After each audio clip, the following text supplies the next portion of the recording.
Good afternoon, everyone. I'd like to call this meeting to order. And I'd like you to please stand to join me in the flag salute.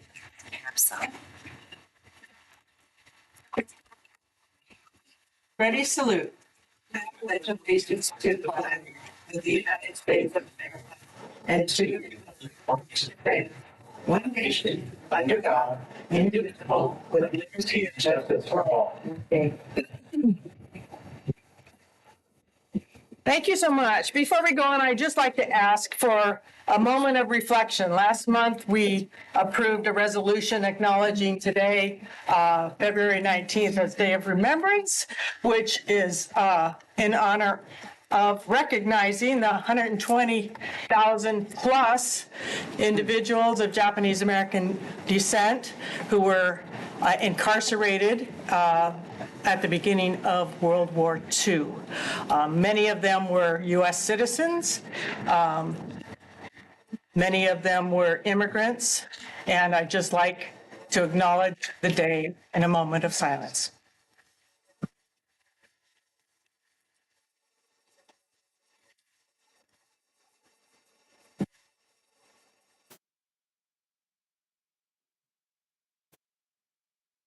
Thank you so much. I'd like to continue with roll call, please. President Masumoto. Present. Vice President Tapscott-Munson. Present. Member Burton. Present. Member Clyde. Present. Member Robles. Present.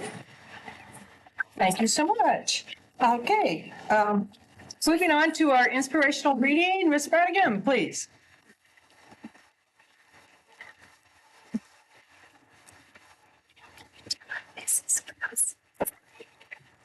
Good afternoon. I would like to point out that as part of my inspiration, I've scheduled a rainbow. Wow. Pretty cool. Wow. Good to see you. As we recognize February as Black History Month, we acknowledge the significant contributions of Black Americans to our nation and to the advancement of public education.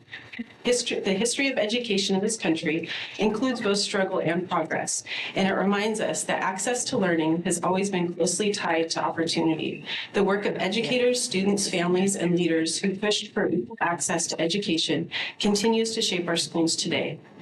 As educational leaders, we remain committed to creating learning environments where every student is valued, supported, and prepared for success. Thank you.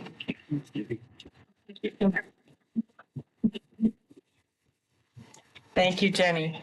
Moving on to our student representative, Tara Cavazos, please share with us what's all happening at SeaTech High School. Hello, board. We are now at the 6-week mark of our second semesters. Students are fully engaged in their academics, building their skills and strengthening their academic knowledge as the semester progresses. Our freshmen have reached an exciting milestone, selecting their career pathways. This week, we hosted an industry partner panel focused on the construction pathway. Students have had the opportunity to ask and hear directly from professionals about what it's really like to work in the field. It was a valuable experience that is helping them make informed decisions about their future. This Friday, we will host our manufacturing industry partner panel. Students will learn about the wide range of opportunities and real-world careers available in the manufacturing as they continue exploring their pathway options. Our juniors have begun their integrated projects. They are currently collaborating with Facts on a fabrication project where they are building bus stops that will be installed and used within our community. This hands-on experience allows students to apply their skills in a meaningful way while contributing something tangible to Fresno. We would also like to recognize one of our valued industry partners, P&M, Mario Criscone. From P&M is receiving an award from the Fresno Combat in recognition of his investment, a long-standing commitment to supporting the next generation of industry leaders. His dedication goes beyond partnership. He has actively worked to encourage and mobilize other industry leaders to invest in educational activities like SeaTech. Through his mentorship and support, he has strengthened the bridge between education and industry, ensuring our students have access to real-world experiences, personal guidance, and meaningful career opportunities. We are incredibly grateful for his leadership and for the impact he continues to make on our students, our program, and the future workforce of our community. Thank you for your time, and I'm happy to answer any questions you may have. Great job. Great, wonderful. Will you say again louder the name of the company that's being honored? Our industry partner in P&M, Mario First Company, P&M. is getting the Fresno Compact Award. That's a big award. Yeah. It's countywide, and congratulations not only to him, which is a big deal, but to your school for having nominated him, and that he's a partner, or the company is a partner with your school. We are really grateful for that. Thanks. Any questions of our representative? Great job. I just have a small something. Sure. Tara, first of all, you have been doing such a beautiful job. Thank you. And it's so exciting to hear so many incredible things. The bus stop story I've heard in so many different corners of Fresno. It's going to be pretty impactful. Like so many people in Fresno will experience that. And the fact that your kids, John, your kids are going to have their fingerprints all over it is really neat. Anyways, and I like your outfit.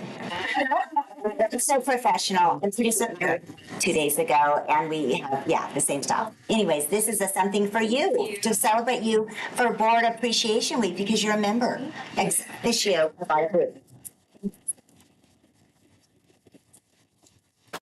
Thank you so much. Okay, let's move on to adopting agenda. Any additions or changes to the agenda? Is there a motion to approve? So moved. Second. Okay, motion made by Member Burton, seconded by Member Vice President Tapscott Munson. Roll call, please. President Masumoto? Yes. Vice President Tapscott Munson? Yes. Member Burton? Yes. Member Clyde? Yes. Member Robles? Yes. Motion carries. Moving on to approval of the minutes. Any additions or corrections to the minutes? Is there a motion to approve? So moved.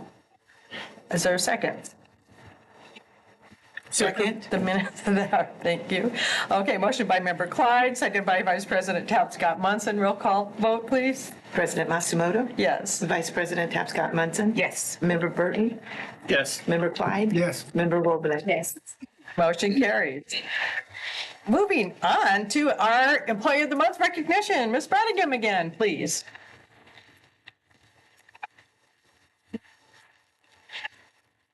Your time for this.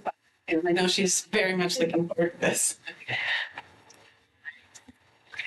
Today, we honor Pam Willard, paraeducator in Special Education Circle Program, as Employee of the Month for February 2026.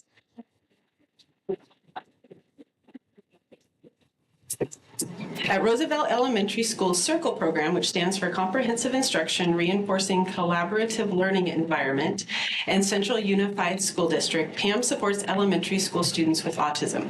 She consistently shows up prepared, dependable, and fully committed to meeting students' individual needs. What truly sets Pam apart is her ability to design and implement highly creative, engaging lessons that support multimodal learning. Pam is one of the most creative people you'll ever meet, with a unique ability to turn anything into an engaging learning activity. She makes learning fun and demonstrates her love of education every day through her dedication to every student. Any visitor to her room will immediately see Pam's positive impact through very artistic displays of student work. She thoughtfully incorporates visual, hands-on, and movement-based strategies to help students across content build understanding and stay motivated. Pam's lessons not only support academic growth, but also foster confidence, independence, and a love of learning. In addition to her impact in the classroom, Pam has traveled the world and is an excellent baker, sharing her treats with her colleagues at every opportunity. Pam, thank you for filling your classroom with kindness and loving commitment for the well-being of every student.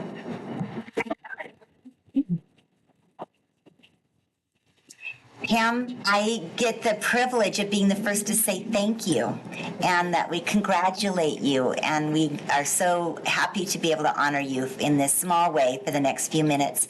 I love this picture that's up here. It speaks volumes that you're sort of hiding behind the kids.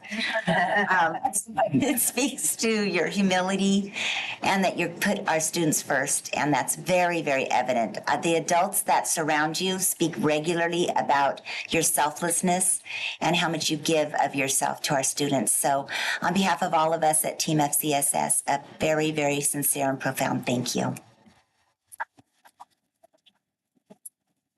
Now it's our turn. We get to sing your praises. Ms. Robles, would you like to start, please? Thank you.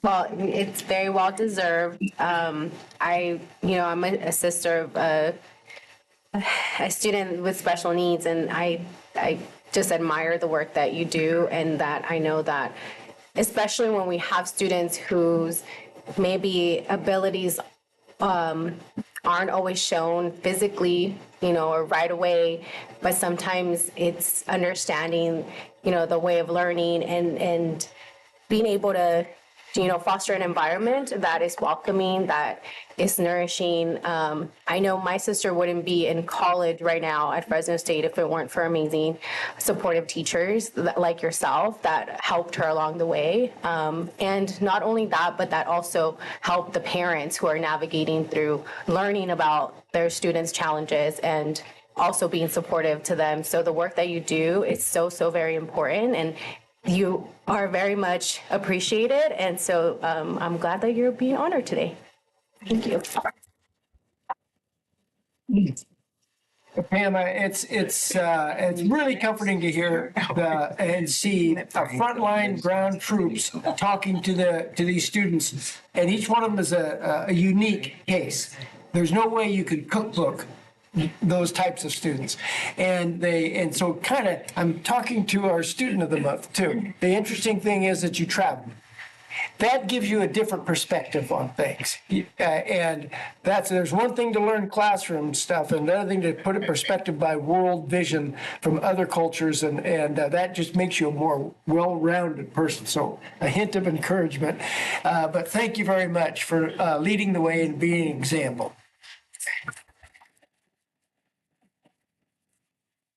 Member Burton. Yeah, I'll lift you over the podium there. I was going over our agenda, thinking about it, working with students who are in our special education classrooms, besides trying to read the description of what circle was and getting tongue-tied, like I think anyone does when they try to read all those words together. I kind of thought of what came to my mind was, we really need more compassion. And what would our world be if people had the kind of compassion that you have for students, to work with them, and that people have really in the special education field for students, and for really meeting people at the needs that they have and fulfilling their needs, and bringing education to what the level is that they need. How would our entire world look if we all had more compassion for one another? And that compassion really comes through, and you can see that in the work that you do with these students. And so thank you for that compassion that you have for these students, and really helping them and making our world a better place.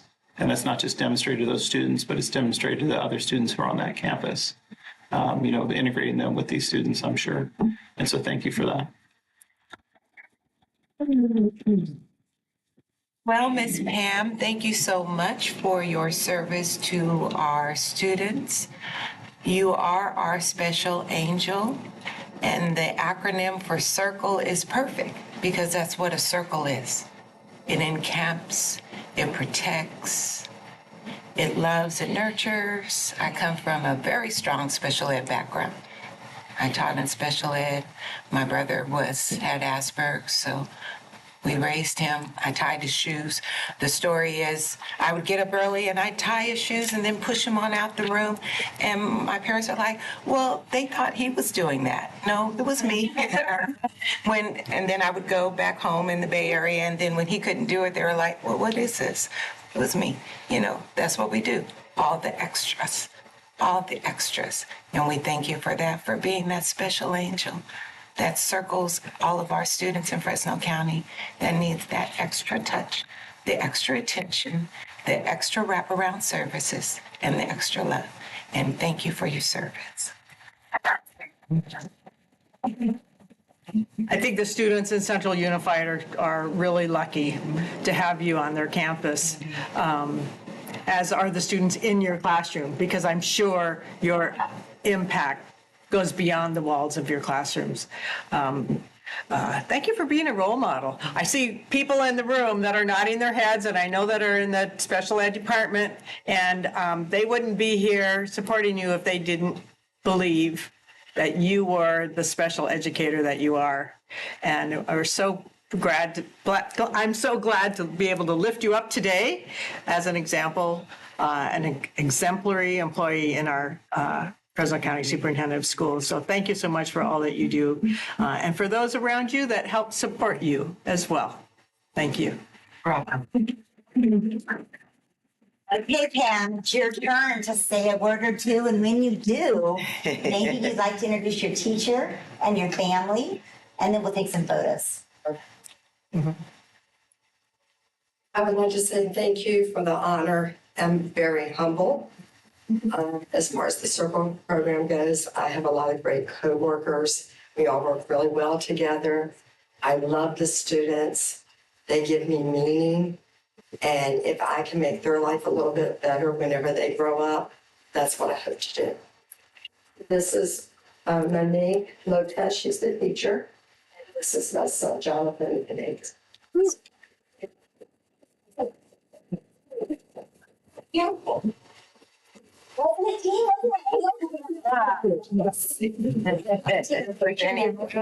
We purposely got to put in with wheels so you move out of it.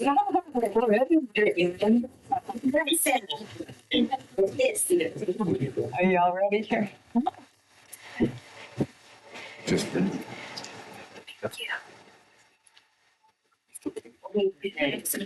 Congratulations.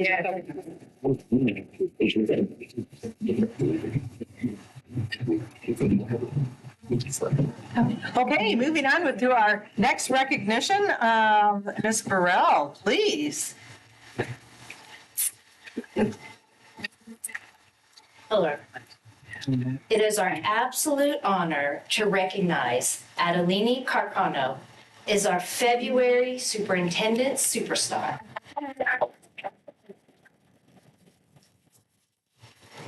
Adelini is an 8th grade student at Raisin City Elementary who truly embodies the qualities of a servant leader. A dedicated 4.0 scholar, Adelini is always on top of her studies and gives her very best in everything she does. She is respectful, kind, and consistently leads with integrity. As ASB Vice President, Adelini works tirelessly to uplift her school community and ensure all students feel seen, valued, and supported. In her ASB role, she helps plan and put on a variety of school-wide events and initiatives, such as Red Ribbon Week, Bully Prevention Month, school dances, and student rallies. Her service extends far beyond campus. Adelini regularly volunteers at her school's food bank distribution, helping ensure that families who need food receive it with care and dignity. She is also an active member of the Community Service Club, volunteering at Manning Gardens, Poverello House, and Ronald McDonald House. Additionally, through her leadership class, Adelini participates in Reading Buddies, where she reads to 2nd grade students and serves as a positive role model for younger students. Adelini's leadership also shines in the classroom. She supports newcomer students as a teacher's aide in the English Language Development 1 class, going above and beyond to ensure they feel welcome, supported, and successful during their transition to a new school and language. Beyond her academics and service, Adelini is a well-rounded individual. She loves baking, reading, and writing, and her favorite subject is English language arts. She is also a talented athlete, participating in volleyball, soccer, basketball, and softball. Her dedication and work ethic are evident in everything she does. Wow.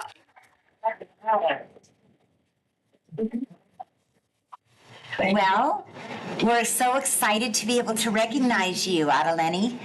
Let me first start with a couple of thank yous.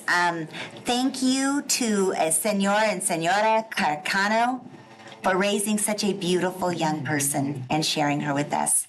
I'm so excited to have Superintendent Hirschkorn with us today and Principal Juarez. And we have our translator with us as well, who's whispering and keeping Mom and Dad up with everything. So thank you, Miss Cynthia, as well. Adeleni, it's such a privilege to recognize you today. Again, we spoke earlier about there being 206,000 students in Fresno County schools. We have 350 schools. And when we asked your principal, who is really, really special on your site, she said you. And then she gave us all these reasons why. And as we were chatting, we were speaking a little bit about your exceptional qualities and how you apply those to making the environment at your school extra, extra special. And she said that she picked you because you're a good human. And that will serve all of us well, including you, far into the future. As I wrap my brief comments, I just want to say keep up the good work. You're in 8th grade. You've got 4 more years to prove yourself in our system, and then I don't doubt you're going to make some amazing impact on the world beyond that. And just so grateful that you're here as an example for other students. And can't wait to hear what you might say to us and to our friends at KMPH in just a few minutes.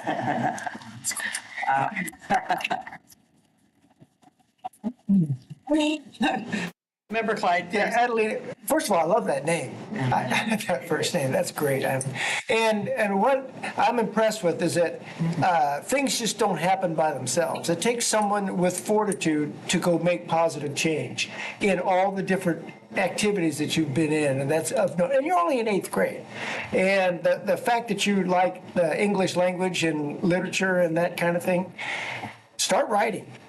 Just start writing. I've published 2 books. Don't wait as long as I did. Get out there, even if you don't publish them, just write them down. Write them down. You can always refer back to it, and it's really good for your soul to have it written down. That way you don't have to keep remembering it. It's there. So just keep all that up. It puts things in perspective, and don't forget to go travel when you get older. Okay. I said thank you. Trustee Robles. Well, I must say this story is very familiar to me.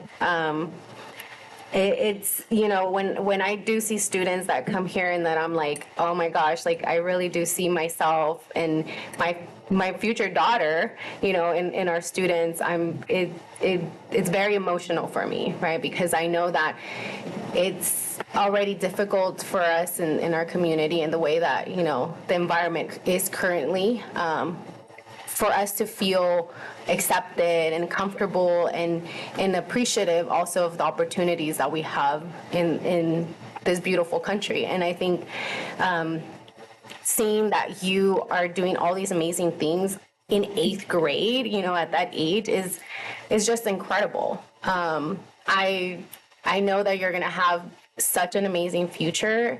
I know that our community is so lucky to have students like you that are not only saying, you know what, our schools are giving all of this education to me, but I'm also going to give back. I'm going to give back to my community in the ways that I can.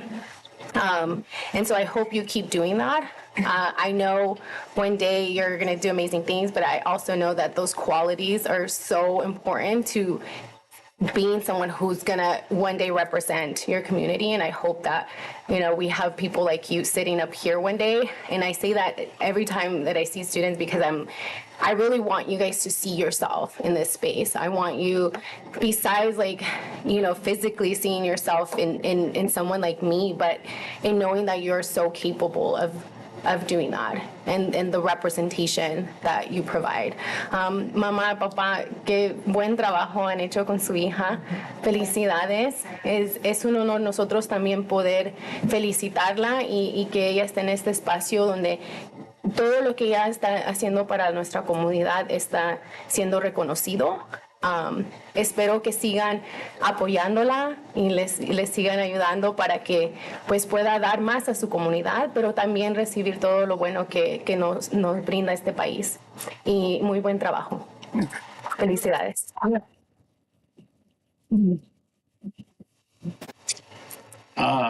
Yeah, Delaney, congratulations. And, it's a great work when you're a young person and you're at a small community like Raisin City where I'm sure everyone knows each other. And yeah, to the parents, thank you very much for your work at raising such a great person. Yeah, there's a lot of times where in a small community, everyone knows each other.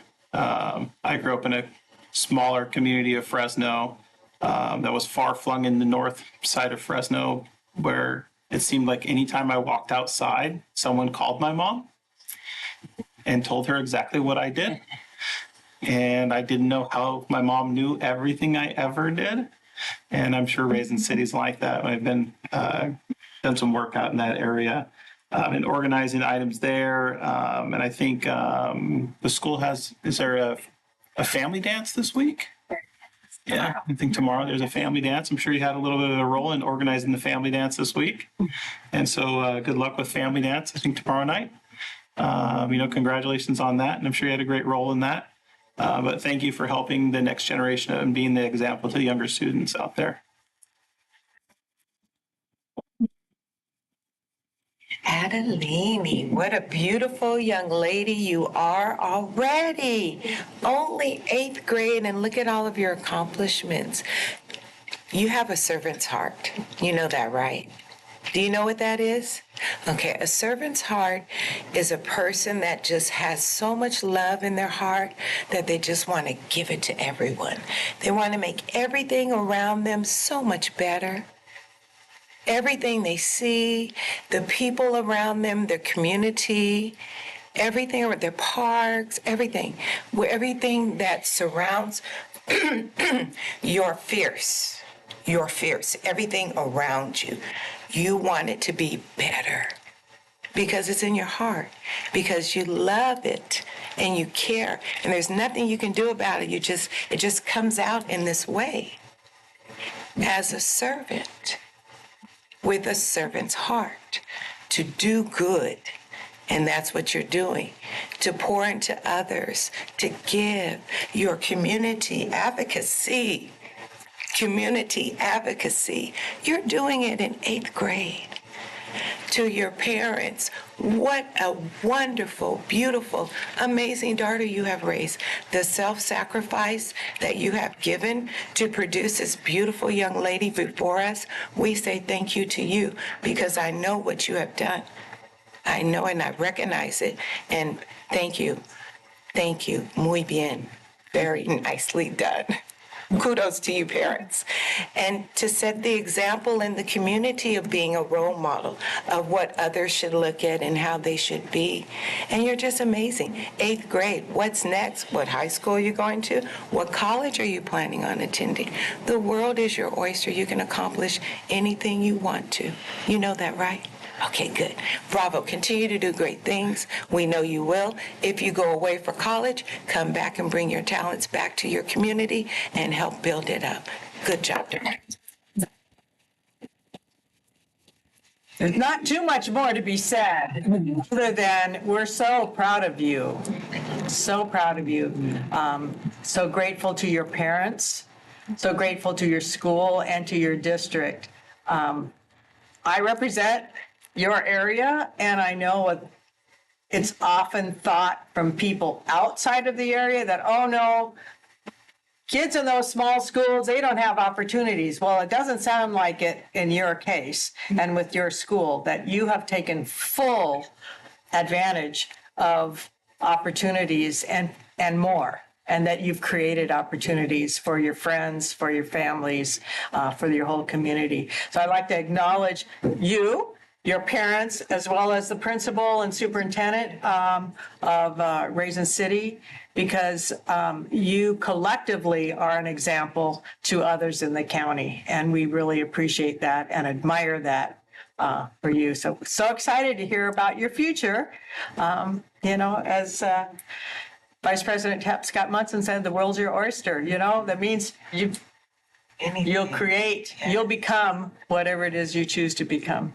And we're looking forward to watching that happen. So thank you for being here and for being so special. Thank you.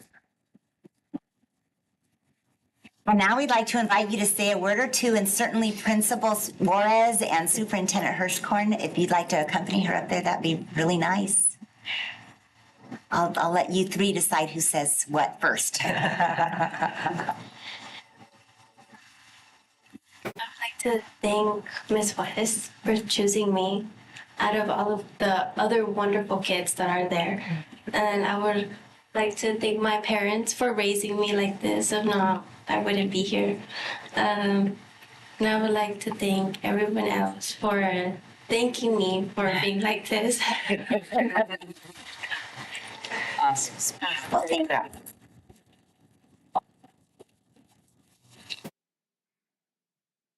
Well, choosing Adigani was very easy.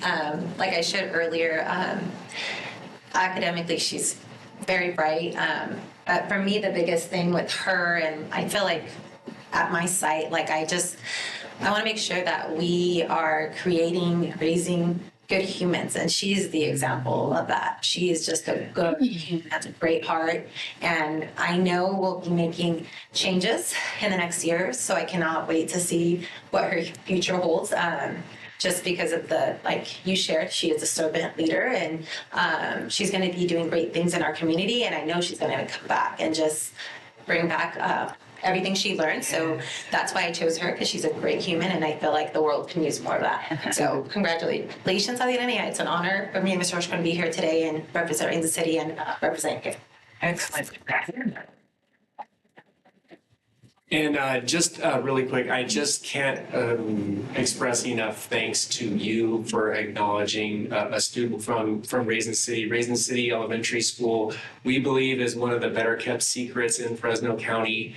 There are so many wonderful things that are happening at the school, and I don't think it's an accident that most of that stuff has happened when she started testing in third grade, and now here we are. Not many people know this. We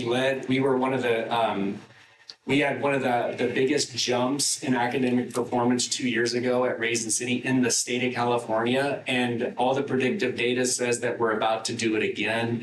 And again, it's not an accident that this is all happening with a student leader like her. And I want to add one other thing.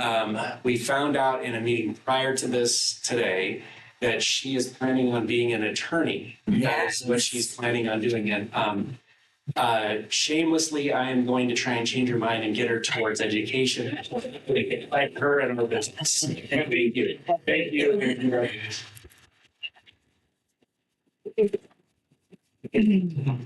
So now we're going to take a photo or two. It's better. And then, lady, with your poise in class, it was very obvious from our perspective. You'll do well in front of that camera.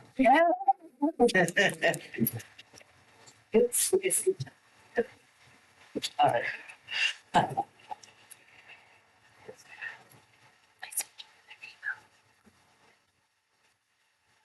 Great. All right. I'm pretty sure.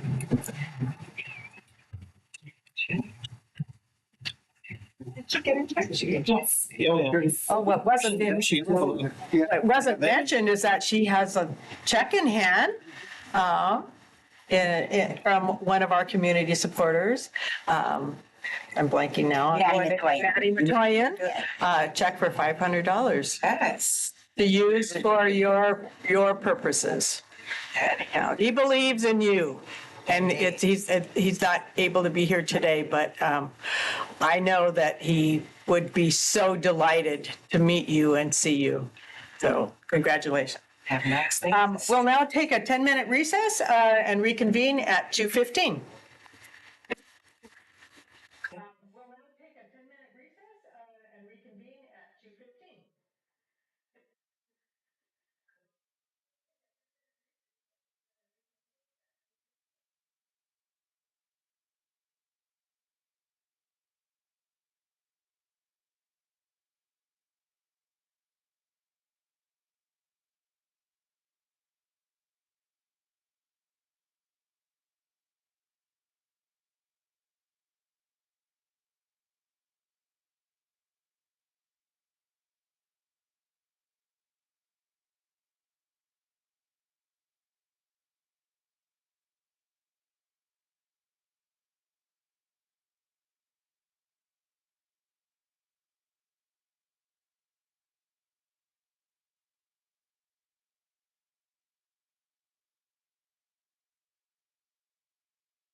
Sure. James. James. Okay.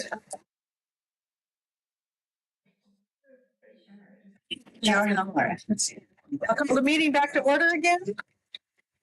And we're continuing with our community input. The public may address the board pursuant to established procedures. No action shall be taken to California, pursuant to California Government Code Section 54954.3.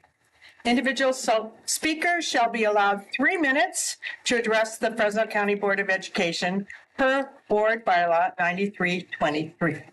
I have two speakers for today. The first is India Buenrostro. Did I do that okay? It's Buenrostro. Buenrostro. Okay. Thank you.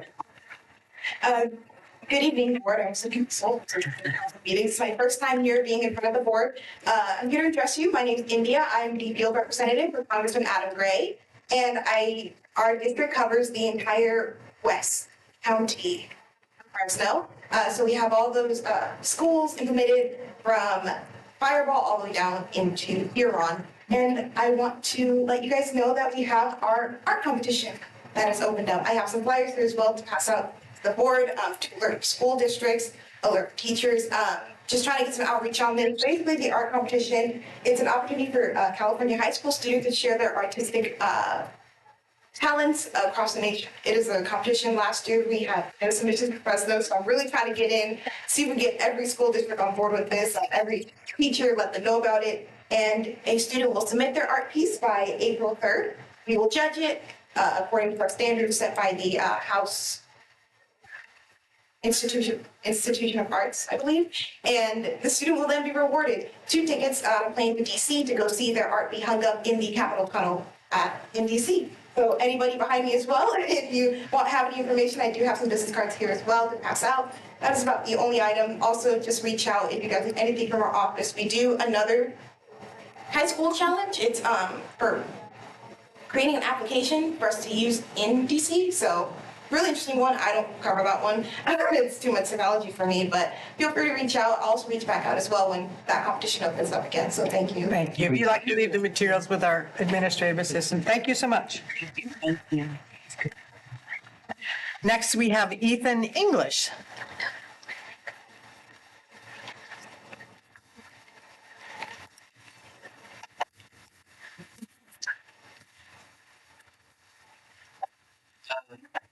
Good afternoon, Superintendent Hofer, board members. My name is Ethan English, and I'm a student here in the Central Valley. We unfortunately draw a lot of hard lines in this county. Fresno Unified, Clovis Unified, Central Unified. We sit in our separate districts. We play against each other under wrestling or polo, and too often we assume our experiences are completely different. At that time, we're just mere kids that don't know the words behind our cousins' district's lives. The student media, our newspapers and broadcast clubs are strictly under localness. We report our own rallies, our own sports, and our own schools. Students can only write this certain topic. Our students are dealing with the same exact concerns. Ice walkouts, guns and slurs being caused during the protests, principals or teachers being themselves not being as a role model as they should be, and yet preparing to get their district's required credits.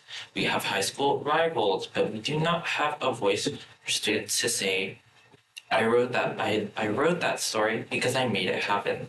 That's why I'm standing before you today to share a little project of a new initiative, Because We Speak, or BWS. This isn't a school club, but certainly a tri-district independent plan. Making a bond where students from Fresno, Clovis, and Central Unified can collaborate, co-author, and share their lived experiences on the magazine. I do ask for this independent, student-driven moment is for your advice, mentorship, and ideas. To make this a reality, we desiringly need the guidance of the Fresno County Office of Education. We want to have an experience to sit down with the adults who have an open ear to discuss how the Fresno County Board of Education can help Because We Speak in a way that feels less school club-ish. Because we speak will eventually happen, because the students of this valley need a shared voice now more than ever. Incidents, events, big things eventually need big words. I hope the Fresno County Board of Education puts some thought, and if I'm here, anyone needs a word, and I'm here if anyone needs a more word. Thank you for your time, your service to our schools, and for listening to the future of Central Valley Media. I hope day one is a great mark very soon. Thank you. Thank you. Okay. Thank you so much.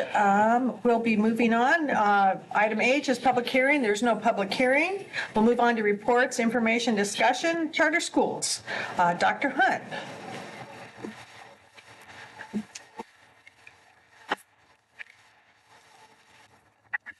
Good afternoon, President Dr. Matsumoto, Vice President F. Scott Munson, trustees, Superintendent Coper, and Cabinet.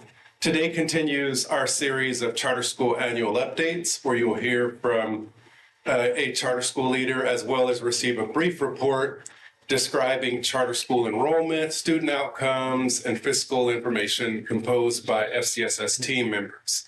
The Clovis Global Academy Board report that you received today includes enrollment trends over the past 6 years and 4 years of California dashboard outcomes in English language arts, mathematics, chronic absenteeism, suspensions, and English learner progress.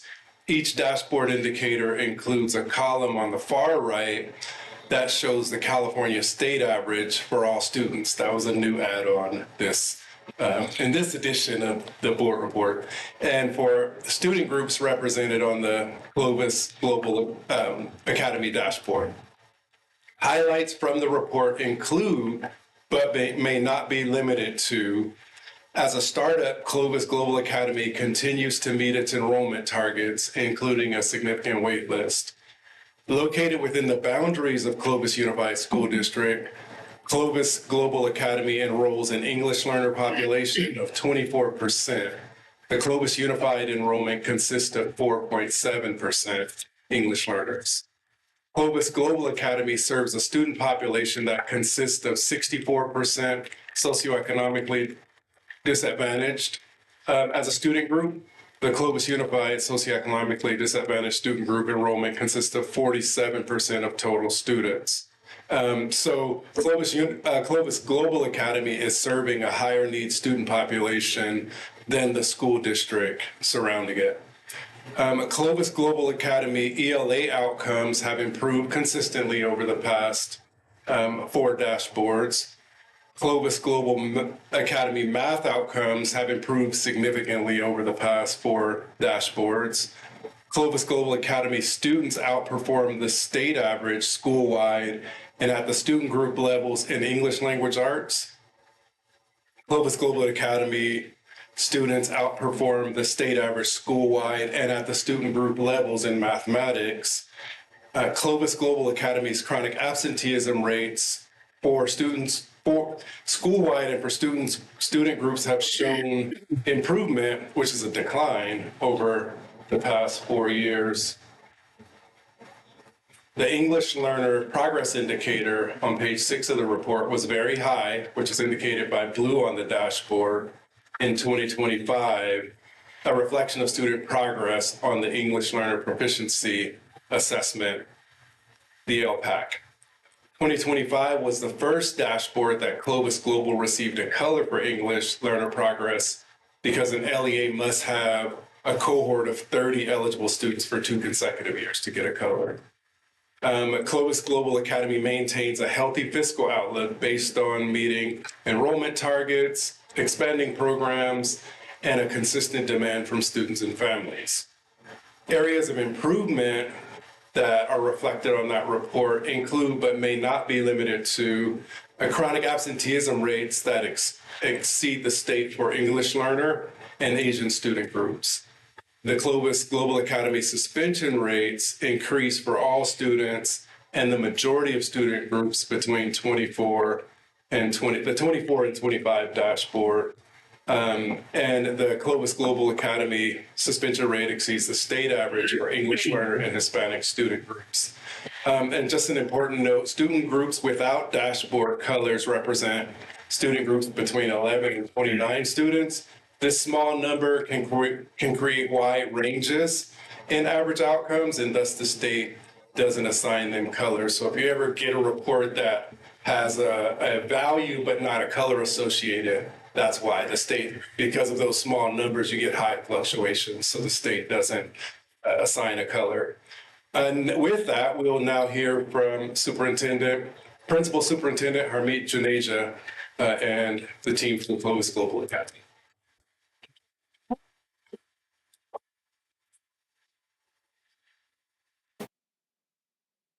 Thank you, Dr. Hunt. And, good afternoon, President Musson, Vice President Tapscott-Munson, Superintendent Kofer, and respected trustees and cabinet members. We're very glad to be here today.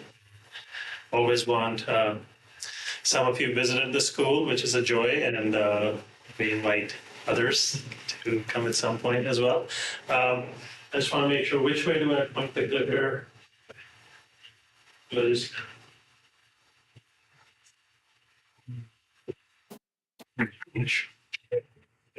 Dr. Hunt covered pretty much all of the important points, so to say, but very quickly, just, I think make sure we anchor into like the vision of the school. Obviously, many of you were the ones who passed this petition, but this is our North Star. This is what guides our decisions day in and day out. And every word means a lot. Obviously, academics are important. We're, cultivating like bilingual scholars. But everything there, like we want kids who can compassionately relate to others. That's a big thing for us. So when we make our decisions, we look at that. How are we going to build that intentionally? Contributing to the international workforce, leading a life of freedom, harmony, effectiveness, and happiness. The other word that comes in our mission, I think it says, eager to uplift others. That's another big one for us. Like we want their vessels to be so filled with empowering them with these skills academically, but also like just so full of just joy and happiness, like they have no option but to give to others. So that's the hope. I'll just skip through some of this. And the way we do things, let's see if I think so. I was looking for a slide, but it's how we achieve this is with our 3-pillar model, we call it. It's the dual language education, that's one pillar. Transformative teaching practices, that's the second. And the third is what we call a small, safe school culture. So the reason we say these are pillars is because all three are equally important to us. So Clovis Global Academy is not just a dual immersion school. That's one of the things we do. And you'll kind of hear me say dual language education now because so that's the first pillar. A lot of people in the room may be familiar with the dual immersion classrooms that we offer. So we have a 50-50 model. A lot of schools in the area are more on the 90-10 model, but we chose to go with what we call the simultaneous literacy, building English and Spanish literacy at the same time. On the right side, you kind of see that scale of American Council for Teaching Foreign Languages, like what level of proficiency do you expect by the end of 8th grade? And you can kind of see that intermediate, low, high, that stage with a dual immersion model. But over the years, we've had a lot of demand. There's parents who want to access the school for the environment, or we do project-based learning, but it's very difficult to bring in kids when you have a dual immersion program and into upper grades. So this year in 25-26, we also started offering what we call a FLES option, which is foreign language in elementary schools. So this is essentially how students learn an additional language, let's say in middle or high school, but we start right in kindergarten. It's how growing up in India, that was very common. I think in Europe, it's a very common thing. I mean, I had 2 languages I was learning as a kid for 10 years. My core instruction was in English, but I learned Hindi and Punjabi as like these periods during the day. So that's what this FLES model is. So kids can still come in other grades, or it's a choice. Like I think dual immersion is too much of an immersion for me. I just want to get exposed. The goal here is more functional proficiency of language.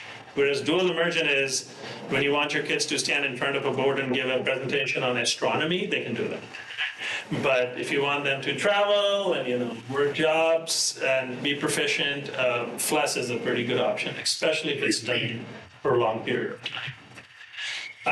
The second pillar, I'll let Ruth talk quickly about our transformative teaching practice, because she holds the bar on that. So our learning director. Yeah, our big project this year has been to really customize our curriculum. So we're working with the curriculum writers to take that all apart and decide how our teachers are going to implement each unit so that the essential concepts and themes are taught in both classes without any repetition, that the knowledge is required to transfer and be used in the other language, not just repeating, right? So yeah, like as Harvey mentioned, this is the second pillar of our school, so it's just as important to us as dual language. We know what we teach, we have standards and we have curriculum, but how we teach is just as important. If we're always teaching in a didactic, explicit way, we're not developing inferential thinking skills. So the how we teach is what this second pillar is all about, being intentional and mindful of our pedagogy. Yes, and we want to be a project-based learning school, but again, setting the foundation right is important. Make sure kids have all the skills needed to be excellent at that. So that's a direction we're working towards. I just want to mention I just want to give you a window of like what's happening in the classrooms. This particular slide, I just took so the curriculum we have right now, this is actually themes across the year, like a particular grade. Like yesterday I was talking to our 5th grade teacher, and she was just talking about like how kids were having these discussions about design thinking. And I'm like, I never got exposed to that stuff until college. So these kids are having very rich conversations around, whether it's learning about communities or, being problem solvers or, ingenuity, resilience, deeper discussions. As you saw in again, the vision and mission statement, we want kids who can think deep. They can, because especially with social media and stuff, the attention is becoming more and more superficial. The schools are really the only place where we can have them go deep. So there's a lot of that happening in our classrooms. Small, safe school culture, community and self. See on the screen, our approach to SEL or social emotional learning is not just the explicit social emotional learning lessons or children's literature where we talk about the social emotional aspects of the literature, but it also includes mindfulness and meditation daily. And that's something that our students experience twice a day, and our staff experiences that at the start of every step. That's a very key part of our success. That's amazing. It completely resets the mind and body, so then we're able to learn. It's part of how we cultivate the conditions for deeper learning. Yeah, so that was the third pillar. And, adding to all of that, we have a global cultures framework. Again, the whole child approach, right from kindergarten, our kids get like 90 minutes of art, they can choose Punjabi as an elective, which is again, combined with the arts. The key within that global cultures framework is we have to kind of combine it with some form of art, visual, performing. Here's some just pictures, this is the most fun part, right? Some from some art classes. We're making our music programs stronger. We have sort of like this, you can see some kids here learning violin in 5th and 6th grade. But we also started, again, in that global emphasis. On the right side, you see kids learning an instrument called rabab, which is an Eastern music. So there's a combination, there's choices so kids can see and hear themselves in the sounds in the school. So, Course this year. Yeah, so that's a limitation for us from facility standpoint, but I'm so grateful to our team, that they have made these opportunities available. We're part of this King Athletic League, so there's a few schools in there, and we're Even won a few games too. yeah, nobody gets denied. Everyone, whoever wants to be on a team can be on a team. That's the fun part. So everyone gets a chance. So it's been fun to see all of that. And now kind of getting Change. Dr. already covered. Yes. I just drink water. Yeah. Wish I could breathe it.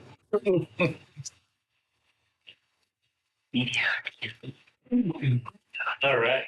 Hey, so just, a lot of the stuff Dr. Hunt mentioned, the greens and blues on the dashboard, they're nice, but we're not kind of resting on our laurels. And there's a lot of work to do. And small school, things change quickly, so we have to keep building. But some of the things that we feel are foundations for success, like Ruth mentioned, like cultivating a safe environment, like all that mindfulness, meditation, staff huddles, and listening. We have an environment where everybody feels like they can express themselves and be heard. So that's a culture that we are grateful to have cultivated in the school. We're very grateful to the FCSS team. I think we have just wonderful authorizer support.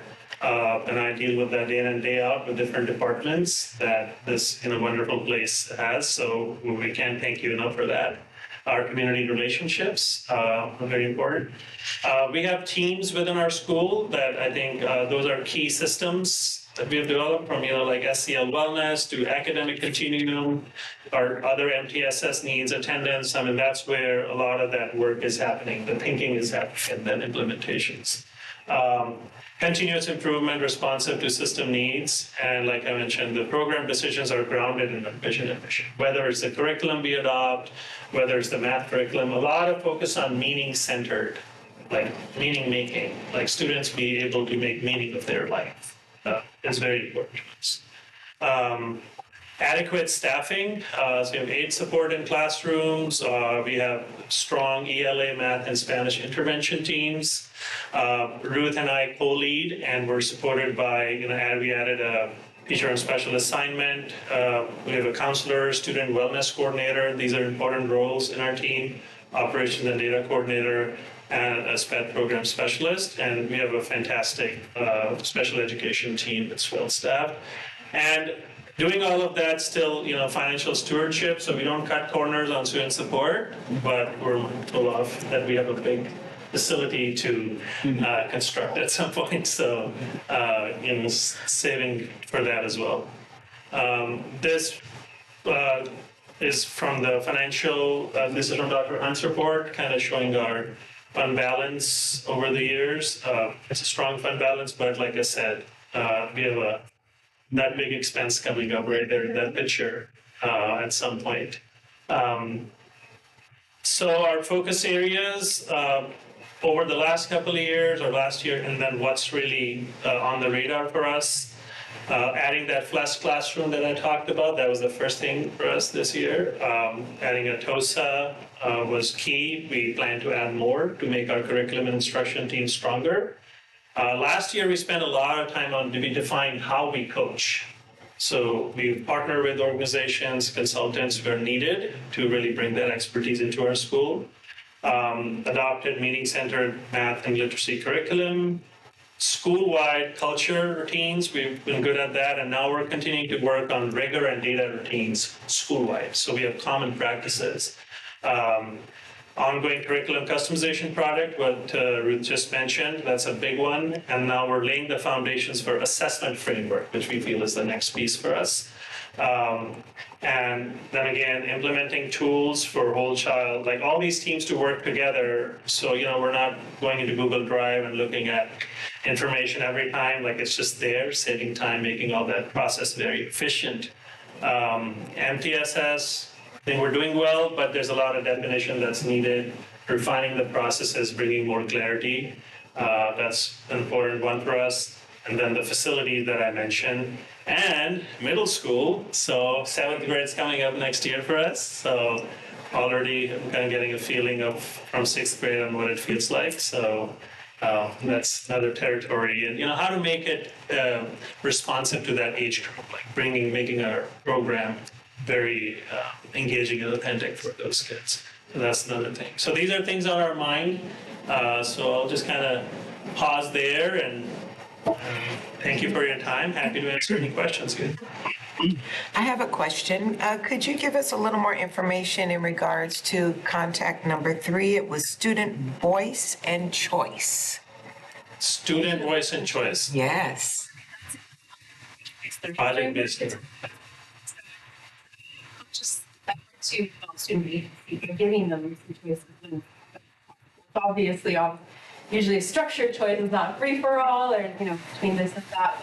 But that's an essential element of project-based learning design. So when you're looking at a whole unit, you intentionally look out for where can I give students some voice or choice, either choice in the deliverable, like you can do between these 3 different deliverable outcomes. You could do it as a video, and so that's one way. Or the voice piece also could be referring to sometimes the community engagement. When we bring in other community partners that students have connection. Yeah, like some examples might be, let's say, 4th grade from a year or 2 ago, I remember, like they were doing this project in the class. The theme was agents of change. So different groups are coming up with, this is my proposal, this is how we can improve the school, this is how we can do it. And then kind of coming together as a class, how are we going to present? So they all might be working on different areas, but there's a deliverable. You have to put a proposal this way. What you put is fine, but as long as you have this. And then they petitioned to us to They do petitioned. the morning announcements, actually, if we approved that. So that's Cool. I used to do morning announcements. Very good.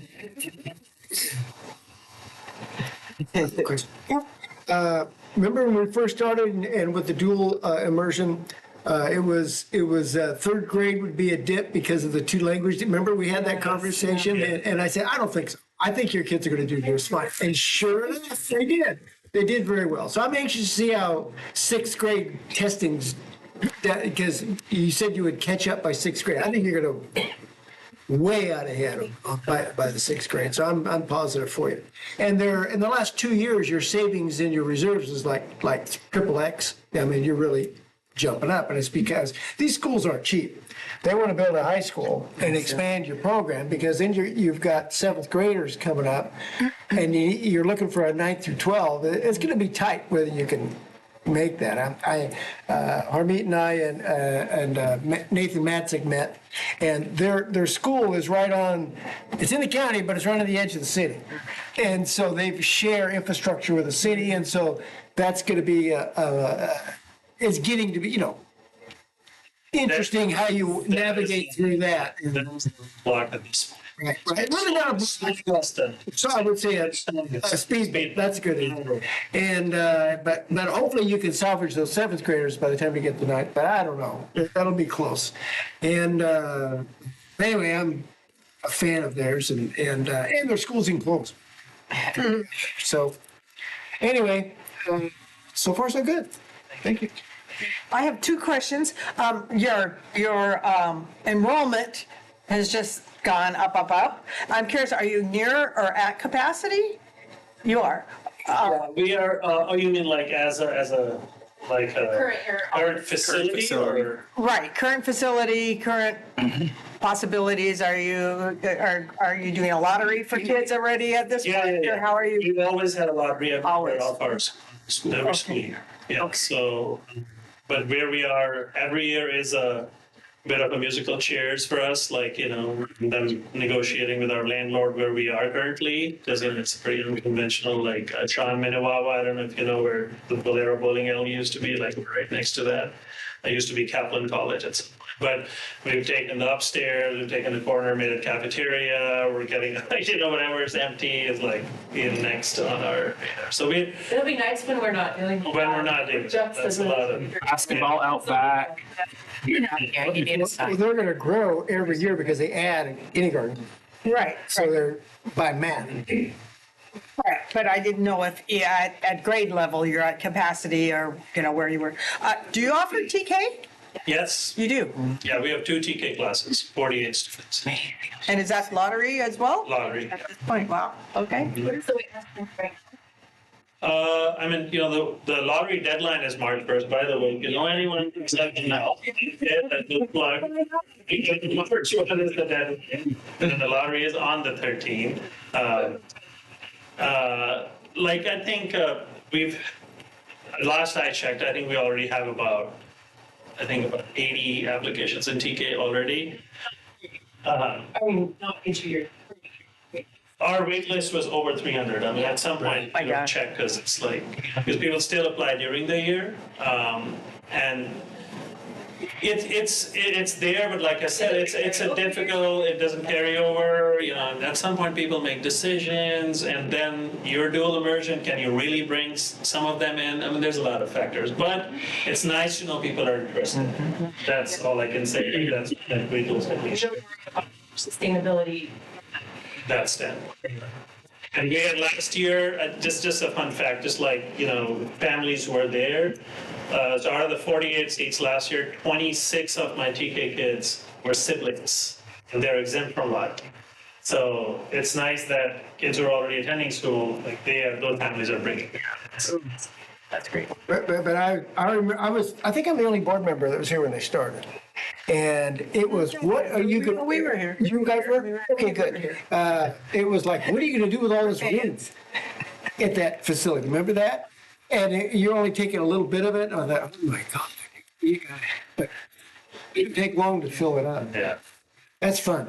That's fun. Yeah, so that's our challenge, facilities challenge. But check.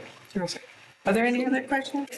We appreciate the update. I mean, I think it's helpful and healthy for both you and us to have an update in between renewals, right? Absolutely. All right, terrific. Thank you for the opportunity. Thank you so much. Thank you. Great. Okay, moving on to item I2, Mr. Hammond, receiving FCSS mid-year local control accountability plan. So if they're displaying, You don't need to tee it up. needs to be moved. Thank you. Thank you. Thank you, dear. I'll go that way. How about those wheels? Thank you. There you go.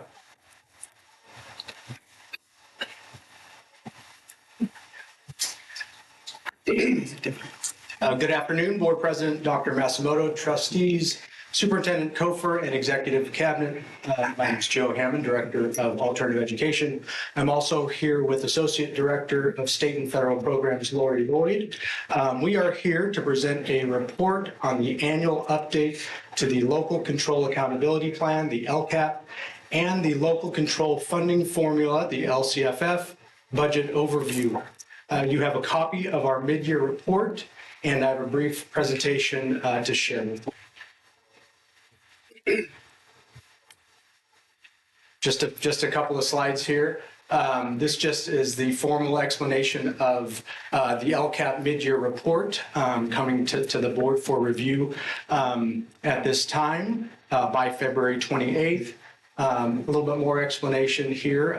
What is the purpose of the LCAP mid-year report? The LCAP mid-year report provides a status review of progress toward LCAP goals, actions, and services, including updates on implementation and expenditures and interim progress on known metrics to support continuous improvement and improve student outcomes. So the implementation progress and the expenditures are the first interim reports, so from a couple of months ago. So some of those implementation statuses and expenditures at this point have changed just a little bit since that was from a couple of months ago. But I did want to share just a few highlights to kind of accompany the report that you all have a copy of. Goal 1 is our student engagement and school climate goal. One of the highlights for this year was to hire a new campus safety assistant for VHEA to help with campus safety and security there. And so we implemented that position this year. We actually have two new people in those 2 campus safety assistant positions. One of them was a brand new position hired on this year. Goal number 2 is our academic achievement and instruction goal. We have math, reading intervention teachers at both sites. These teachers are focused on identified students through state and local benchmark assessment data.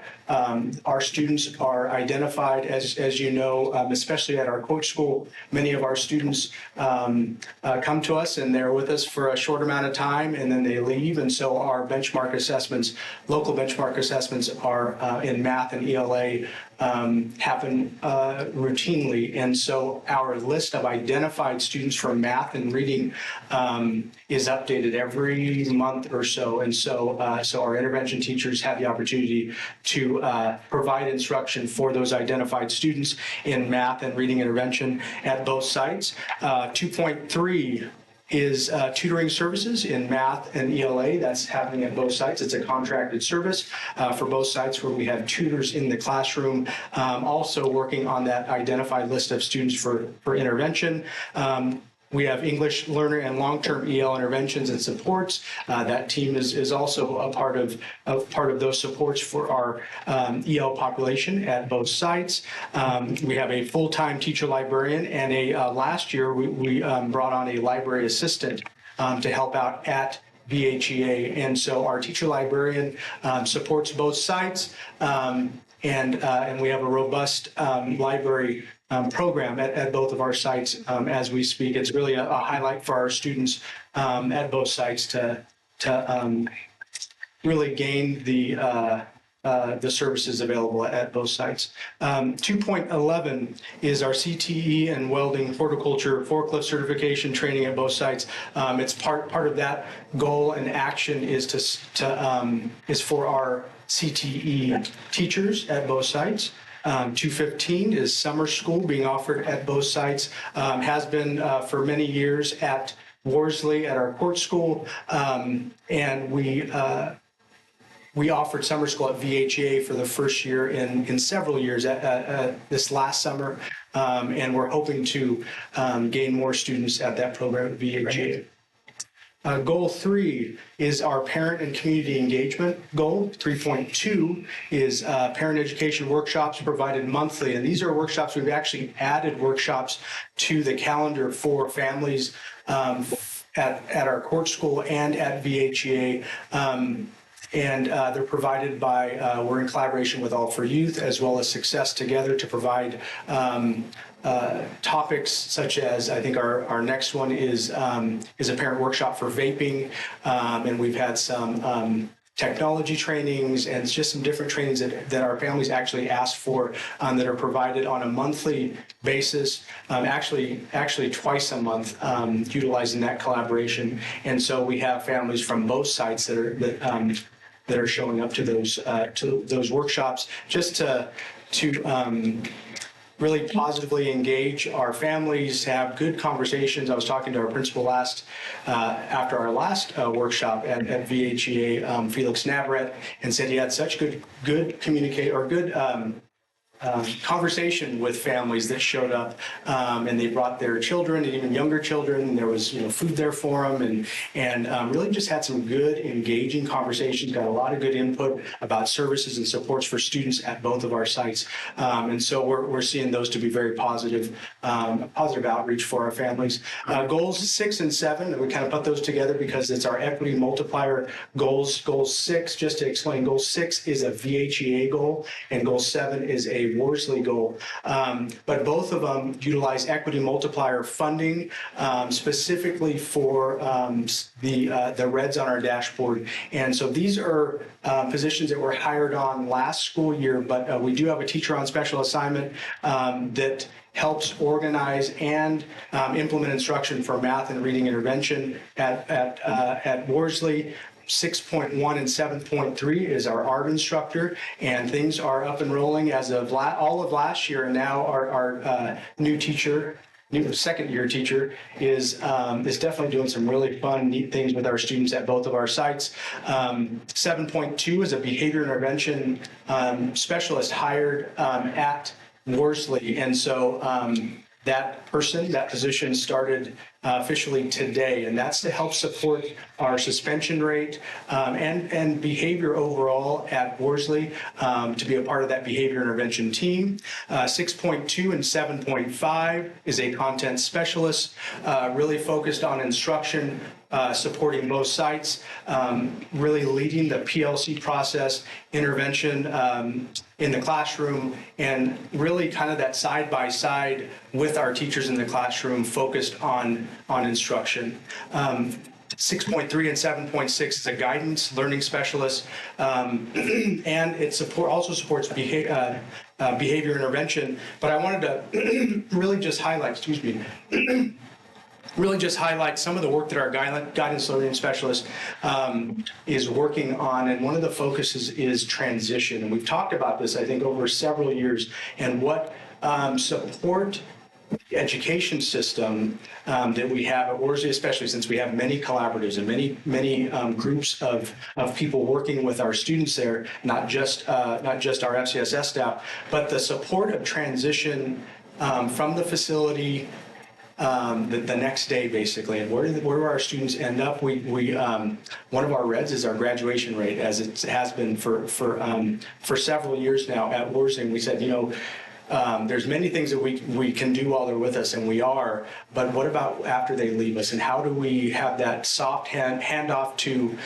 their home school district, or to Fresno City College, or to the workplace? And so this position specifically has focused on creating a system to support those students transitioning from both of our sites in collaboration with their probation officers and Focus Forward that's on campus at Worsley, just to have that, just to add to that group of collaboratives and support, especially on the school side of things. We have kind of initial numbers right now, and we've been collecting data since July 1, and roughly I believe it's roughly 240 students out of 280 or 290 that have left Worsley's facility. We know they have landed somewhere in the education system, most of them at another school district to hopefully keep on track for graduation. And so it's about 85% of our students we know did enroll somewhere else, and that GLS is also supporting contacting school counselors, contacting site admin, just to make sure that that student is still on their feet and still going in the right direction. The national average that we looked up for court schools was about 33%. And so we're well above the average, but very new implementation. And so, like I said, very initial data, but I wanted to share that just to highlight that a little bit. And we'll continue that process and continue collecting data and share out periodically.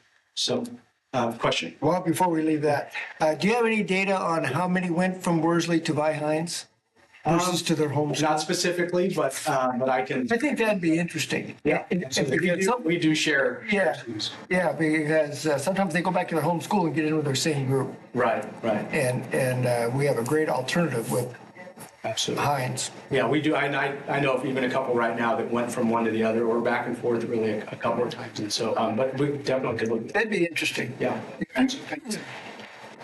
And then lastly, 6.5, 6, and 7.7 is our dual enrollment and CTE supports.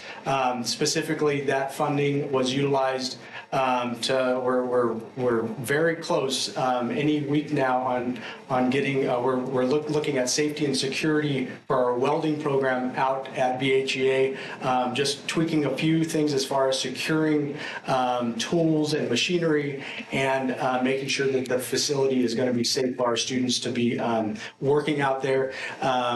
And also a mobile competition trailer for our welding team to compete in the different local competitions. And so some of that funding is being utilized for that. So those are just a few highlights of our goals 1 through 7. Are there any questions? I have a question. Over at Violet Hines, what is the age demographics that we serve at that location? What's the max? What's the age demographic? It's basically 6th grade through 12th grade. Okay. Yeah. And then after that, is there any continuation with our students that leave and might need to come back for completion? As far as our seniors, are you talking about? Well, you know, the ones we try to catch in our safety net. Right. Our repeat returners. Oh, absolutely. They have opportunity to be with us. You're talking about those that come back to us? Yeah, that haven't completed. Oh, yes. And we. Are you talking more that are like, well, that would be beyond a senior in high school? Because I think that would be, they would be in the adult school population. We do have, there's opportunity for our special education students to stay with us a couple of years longer.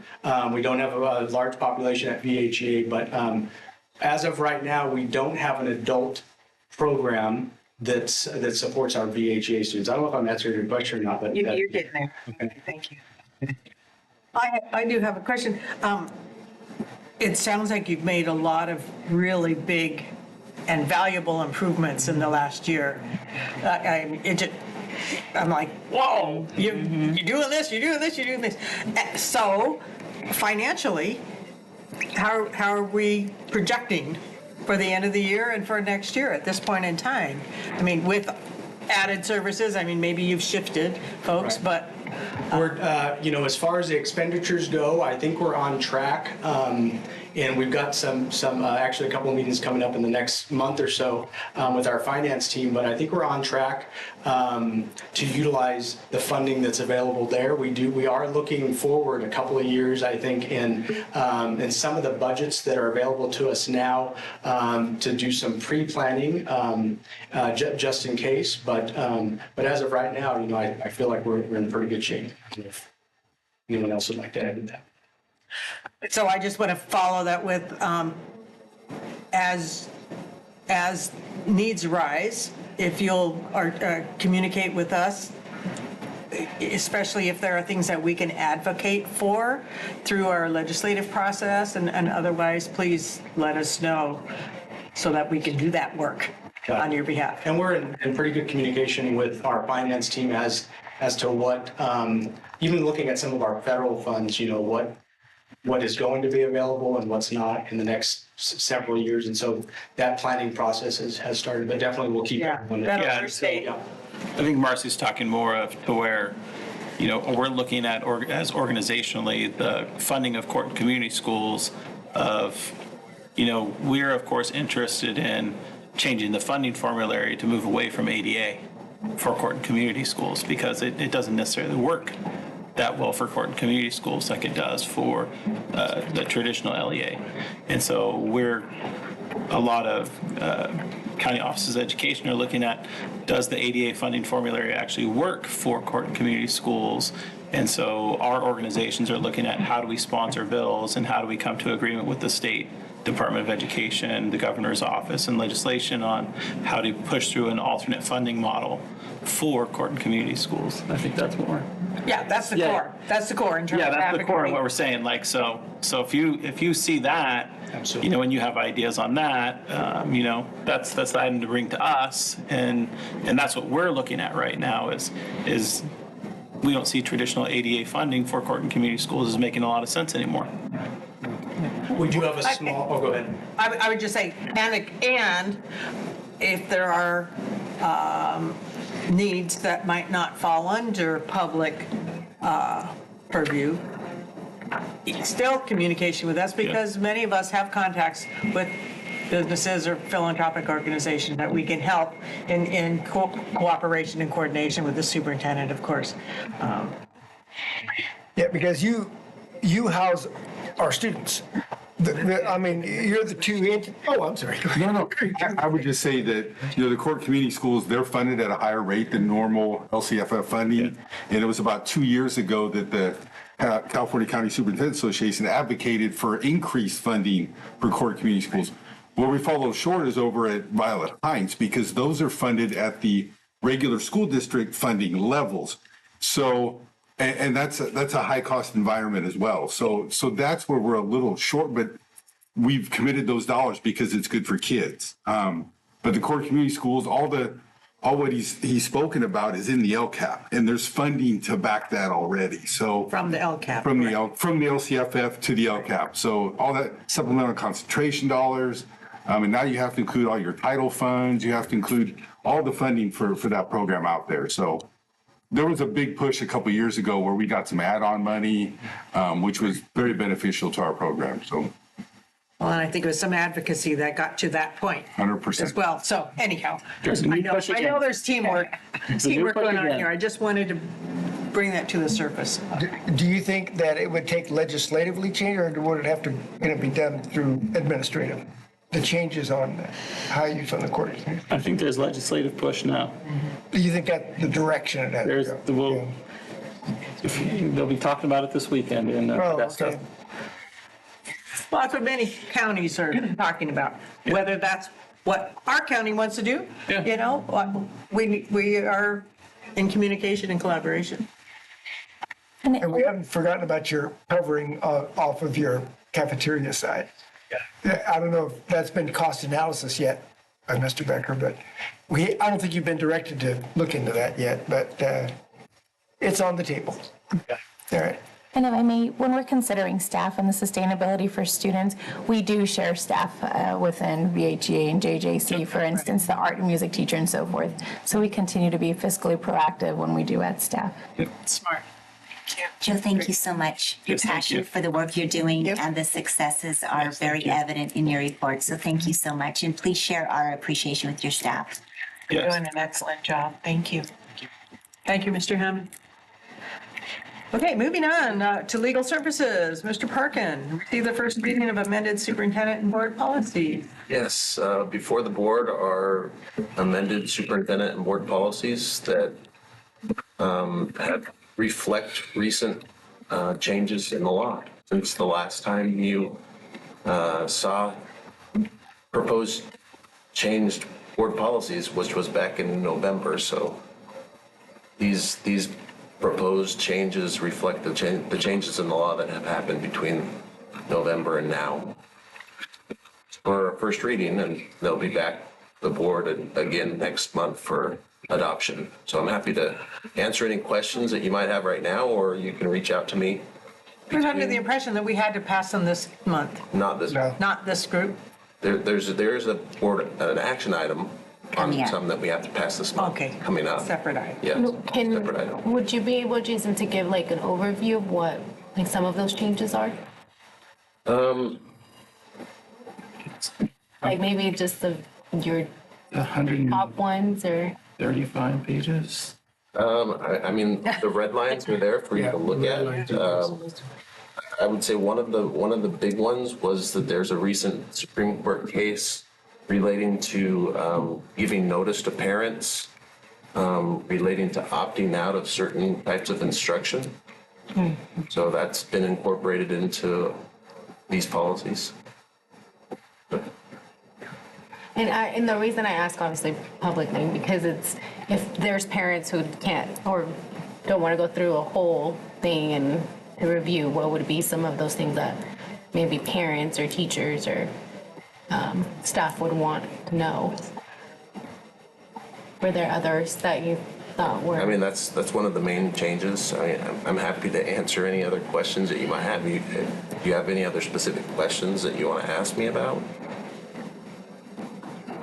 I'm not really prepared to go through each of the changes right now, unless you've got specific No, questions. it was just more like if there was like top changes, but if that's the only one really that I think might be of interest, that's fine.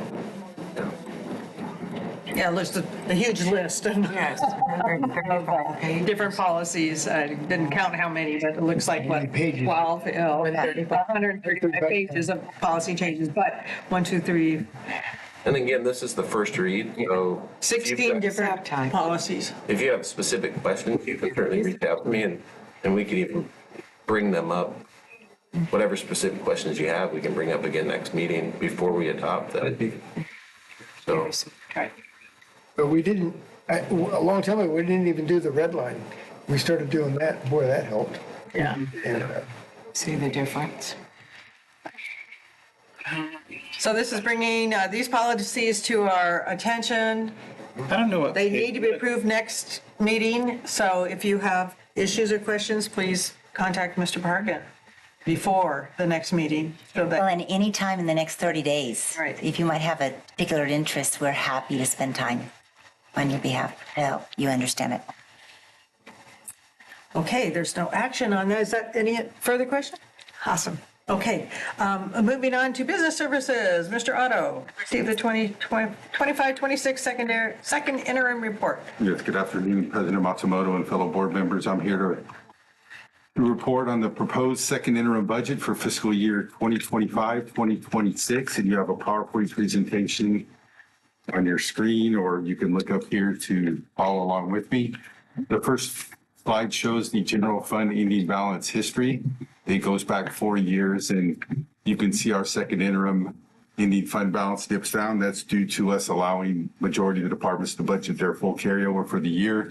As you can see, our ending fund balance has gone up the past few years. We've received grants at the end of the year. We've, as you will see in future slides, majority of our funds are restricted. So the majority of that is our ending fund balance are restricted dollars. The next slide shows the revenues versus expenditures. The blue line are the revenues, the gray line is the expenditures. And again, the reason that expenditures are higher than revenues at this point is due to us allowing departments to budget their full carryovers. Historically, they have not been spent. As you can see, just like our ending fund balance is going up, our revenues have exceeded our expenditures in the past 4 years. Go to the next slide. Budgeted revenue summary. As you can see, the blue area, which is our targeted dollars, and the gray areas are non-targeted or unrestricted dollars. Majority of our funds are restricted. We are the opposite of a school district. I've said this many times before. A school district's graph would be flipped. Majority of their funds would be unrestricted, with the restricted being the smaller portion. Next slide shows the components of budgeted revenue, other local revenue, LCFF, federal and state. Again, if we were to look at a school district's graph, LCFF would be a large portion of that piece of the pie. Next slide shows the budget revenue detail by area. We have safe and healthy kids and special ed, which are our two biggest areas. They take up almost half of each side of the chart. We go down to migrants, cyber high, CTE, and some other smaller areas. Budget revenue detail for non-targeted. We have school district services, internal operations, and I can't read that from here. Special activity. Thank you. And lottery, good. So as you can see, even our unrestricted dollar, majority of those are used for services we provide to school districts, which is one of the main reasons we exist. So that's a good thing. Next slide shows the budget expenditures. Just like our revenues, majority of them are targeted versus non-targeted or unrestricted. And this shows the components by object code. Majority of our budget is salaries and benefits. We are a little lighter in that percentage compared to a school district because of some of the flow-through dollars or the pass-through money that we have that arrive in some of our grant dollars. We don't necessarily hire staff. We'll hire an entity to perform a function for us. That's in the 5800 object line. This one shows the budget expense detail. Again, special ed and SELPA and Department of Safe and Healthy Kids are our largest. We have migrant, court schools, cyber high, CTE, and special activities. And this shows the unrestricted expense side, school district services, special activities, and internal operations. And I believe that's it. Any questions? You showed your expenses at this point. We're about halfway through. At this point, it's just projection to the end. Is the budget projected through June 30th. Okay, so you're looking at 302 on expenditures and 267 on revenue. Do you see that in the last 30 to 60 days for the fiscal year changing? Well, so when budget goes out the window about May 1st, and we focus on actual. And so the first two slides that I showed you showed the ending fund balance and the revenue expenditures. Those were actuals.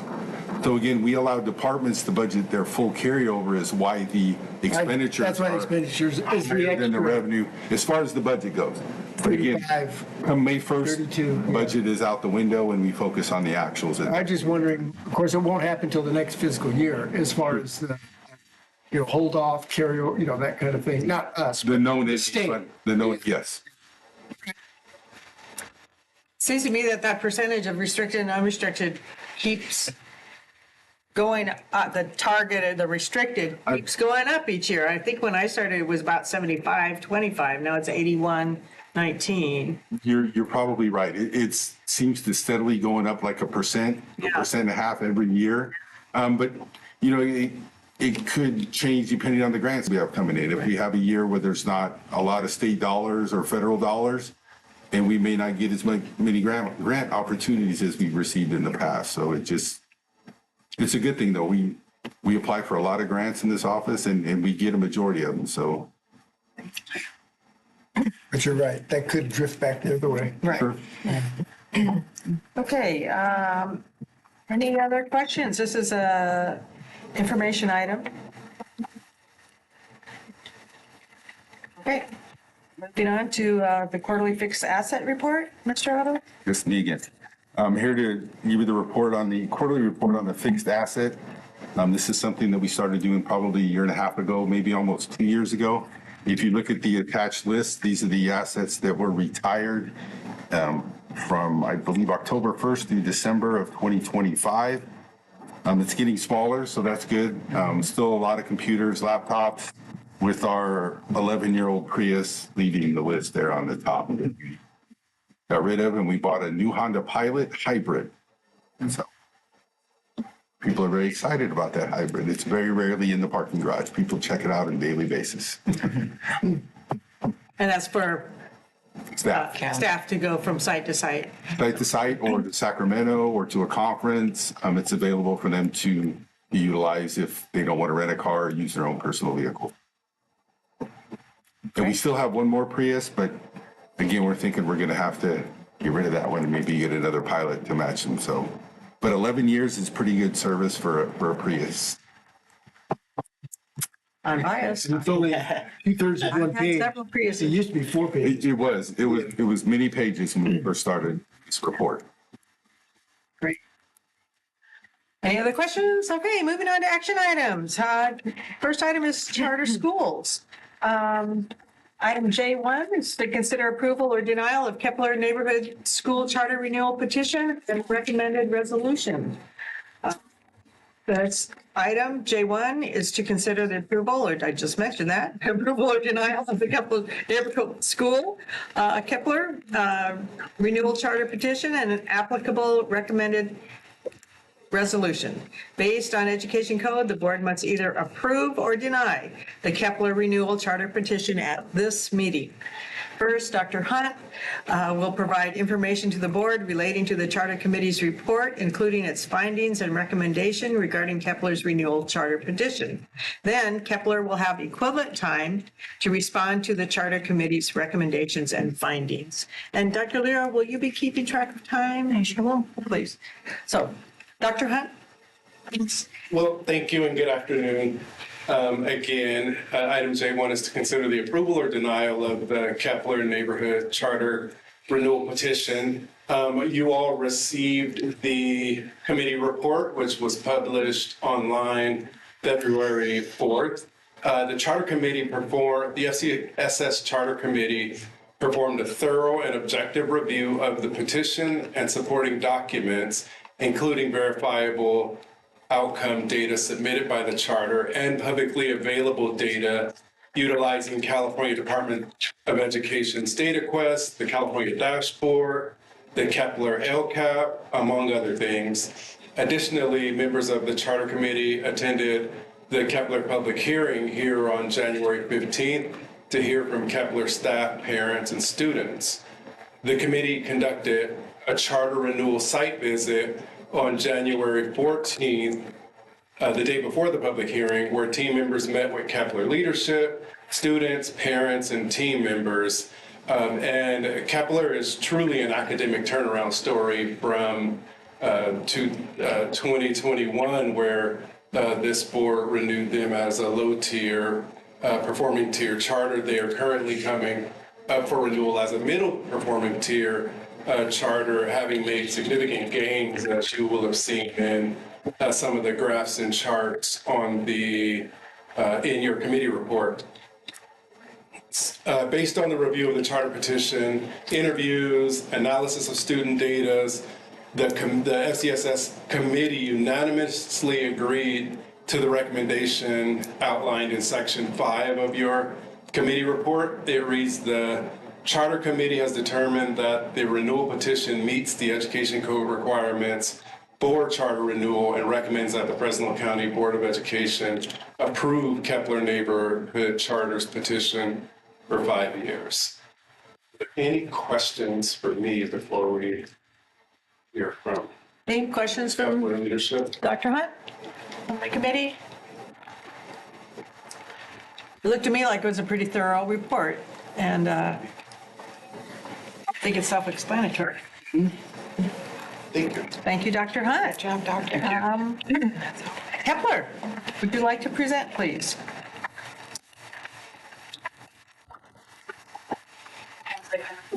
Good afternoon, everyone. President, Trustee, thank you so much for having us today. I don't have a presentation for you like all other people. I wanted to thank on behalf of our school community, pretty much each one of you, Dr. Hunt, Charter Committee, grateful for you guys for having confidence in us. It was a long journey. I've been here 7 years. Mr. Fick was here, he had to go for dismissal. And it's very nice to hear that word approval. Those of you who know Kepler's been on kind of a journey, and so I just want to say, thank you to people who founded the school and each and everyone who came through. Because of that, 315 kids have schools, and about 70 people have jobs, and everything else we do to impact the community. Your decision today of considering us either renewing or would not just amplify what we do every day, but also promises what lies ahead for our families, students, and staff. So thank you. Thank you, Dr. Hunt, for the report. Thank you so much. Appreciate it. I can answer any questions. Thank you. Questions? Comments? I'm just so happy we're here today because I remember during the pandemic when we faced a heavy decision, but we had to make the right decision for our students. And thank you for stepping up to the plate and working with us for the betterment of our student. Great job. Thank you. Anyone else? I think the data does reflect it, as Vice President Tapscott-Munson said, that major improvements have occurred, which is refreshing to see, and acknowledgements to the whole team. Sure. Yeah, you can just look at the dashboard and you can look at their financial reserves and they run a tight ship and get results. That's kind of what the purpose of a charter schools are about, is to have a unique perspective and get it done.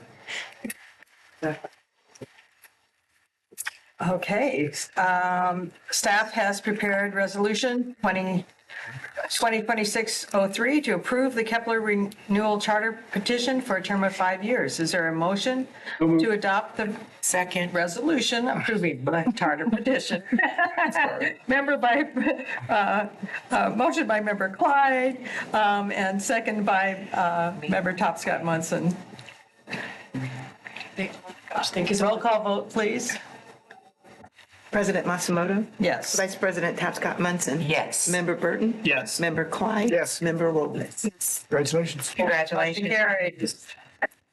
Great job. Thank you. We're going to vote on something else before it's over and off. Okay, this concludes agenda item J1. Dr. Matsumoto, President Matsumoto, I thought I would respectfully wait till you vote before I said a few words. Congratulations. Thank you so much for, as you said, fulfilling the promise for our students and their families.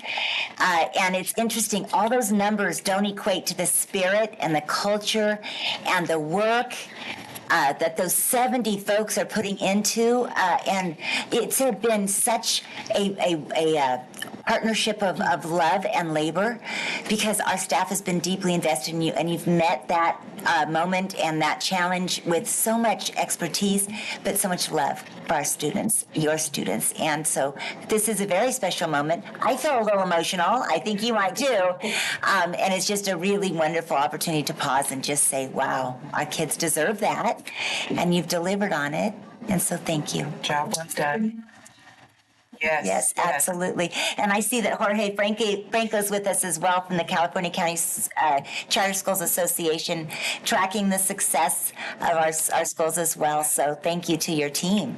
Each and every one of you are changing lives. So thank you. Oh, sure, Bailey. Is that okay with you, Mary? Shall we do the MOU and then do that?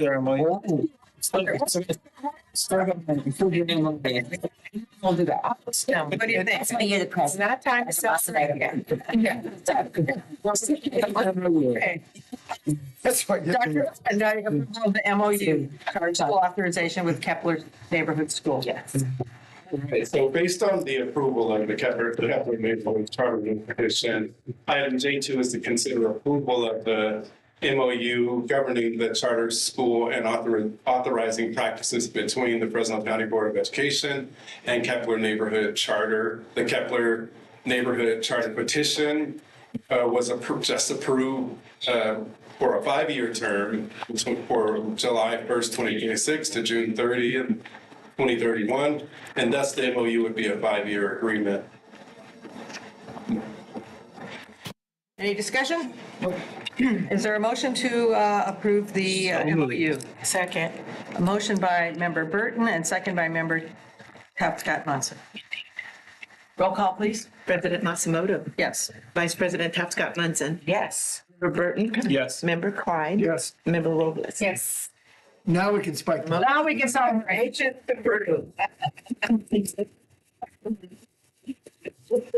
So if you'd like to take a picture, yes, let's do it. Yeah, you mentioned your 70 people have got, I think 70 people have very provable, meaningful thoughts. That's what I really got to say. And they get together. Angela, will you take a signature today? I don't know if she's talked to her report about it or yet. This document has for. As long as we have it by our board. Oh, Yeah. You were just finding out. They think of like, yeah, we got it. I said, thank you. Oh, thank you. You should drive. I'm sure. No. Like you were had, yeah, that's a good idea. Okay, do we need to slide in or are we good? Everything good?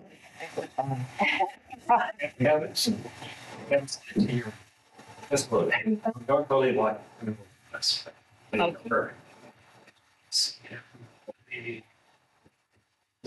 Also. Wait, you have to take one?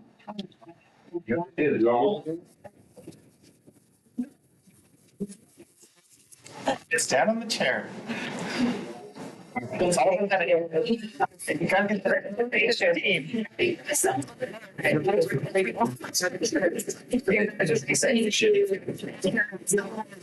guys are doing a great job. Thank you. So much. Thank you for working with us. We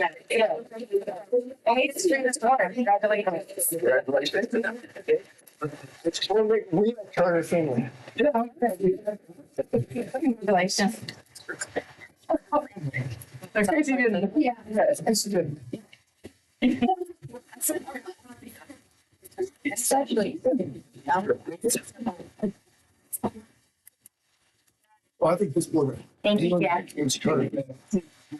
Thank you, Jack, for taking the picture.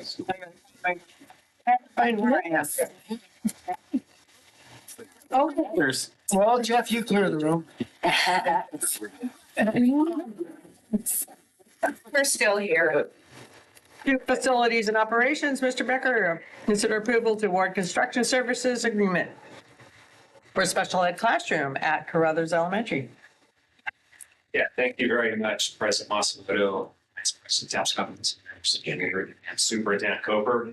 We're excited to have you consider awarding the bid for the special education classroom at Brothers Elementary. I was able to speak to Superintendent Hirschhorn as well earlier this afternoon. He's very excited about it. This is the project you authorized going to bid on January 15th at the January board meeting. On January 16th, we posted notice in the Fresno Bee as well as trade journals, and then we opened bids on February 11th. You have a bid tabulation in your packet. I want to point out this is a very different environment than what I've been bringing you in bid notices and words in the past. And then we received 10 bids. Yes, it's how to do this.